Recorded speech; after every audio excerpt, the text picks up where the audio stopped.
হরে কৃষ্ণ। ভগবান যে আছেন তার প্রমাণ কি? অনেকে ভাবেন যে ভগবানের কথা ভাবেন যে ভগবান আছে কি নেই, অনেকের সন্দেহ থাকে। অনেকের ভিতরে সন্দেহ আছে, ভগবান আছেন কি? ভগবান যদি থাকেন আমরা দেখতে পাই না কেন? আমরা কিভাবে বুঝতে পারবো ভগবান আছেন? অনেকের সন্দেহ যে আমি প্রমাণ চাই ভগবান আছেন। তা নিয়ে আমরা কিছু আলোচনা করব। ভগবানের অস্তিত্বের প্রমাণ লাভ করার জন্য আমাদের শাস্ত্রের সাহায্য গ্রহণ করতে হবে। শাস্ত্র থেকে আমরা বুঝতে পারবো যে ভগবান আছেন। ভগবান হচ্ছেন তিনি, যিনি এই বিশ্ব ব্রহ্মাণ্ডের সৃষ্টি, স্থিতি এবং প্রলয়ের কারণ, যিনি সবকিছু সৃষ্টি করেছেন। দৃষ্টান্ত স্বরূপ এ জগতে আমরা দেখতে পাচ্ছি একটি বাড়ি আপনা থেকে তৈরি হয়ে যায় না।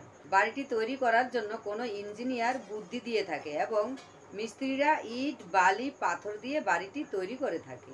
কিন্তু সেই রকম এই বিশ্ব ব্রহ্মাণ্ড আপনা থেকেই এমন সুশৃঙ্খল হয়ে যায় না। সৃষ্টির পিছনে কারো না কারো হাত আছে।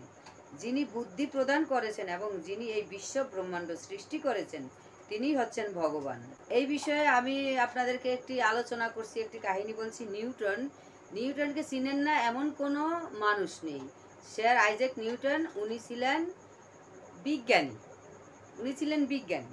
তাহলে একদিকে বিজ্ঞানীরা ভগবানকে বিশ্বাস করে না, তাই তো আমরা সবাই জানি বিজ্ঞানীরা ভগবানকে বিশ্বাস করে না।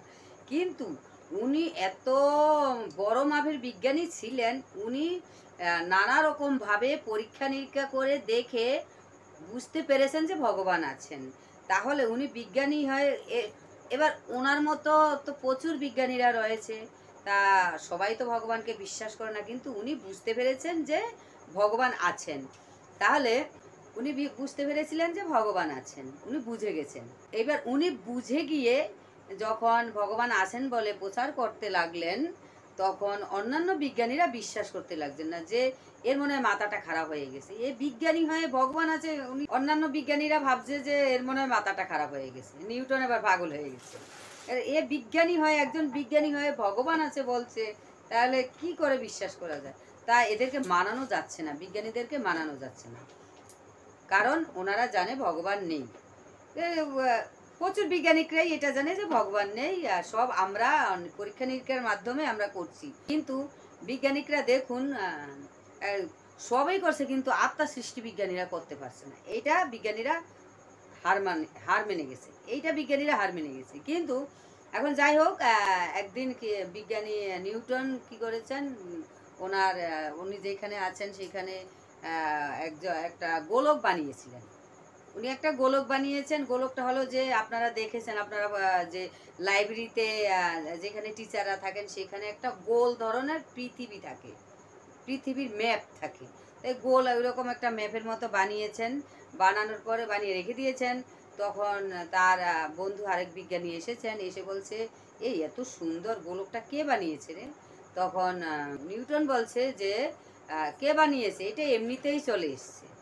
মানে অন্যান্য মানুষ যে ভাবে, অনেক প্রচুর সাধারণ মানুষ ভাবে এই প্রকৃতি এইভাবেই সৃষ্টি হয়েছে, এতে কোনো কারো হাত নেই, প্রকৃতির সৃষ্টি এইভাবেই, এতে কোনো কারো হাত নেই। অন্যান্য সাধারণ মানুষরা ভাবে, যারা বিশ্বাস এখনো, যাদের ভিতরে এখনো বিশ্বাস আসেনি ভগবান আছে বলে।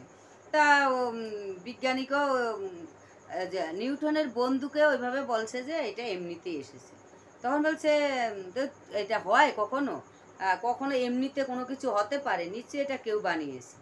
তখন নিউটন বলেছেন যে যখন এটা আমি বানিয়েছি, এটা কেউ বানিয়েছে, তোমার বিশ্বাস হচ্ছে, তাইলে এই এত সুন্দর জগৎ সংসার, হ্যাঁ, টাইম মতো সূর্য ওঠে, টাইম মতো সূর্য অস্ত যায়, টাইম মতো চন্দ্র উঠে, তারপর এই সৃষ্টির আবহাওয়া, গাছপালা, এগুলো কি এমনিতে হতে পারে? হ্যাঁ, এমনিতে তো কখনো হতে পারে না। নিশ্চয়ই এর এর পিছনে কারো হাত আছে। তো এর পিছনে যার হাত আছে তিনি হলেন ভগবান।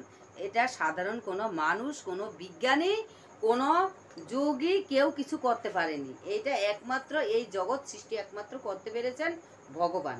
তো এই জগৎকে সৃষ্টি করেছেন যিনি, তিনি হলেন ভগবান। হরে কৃষ্ণ।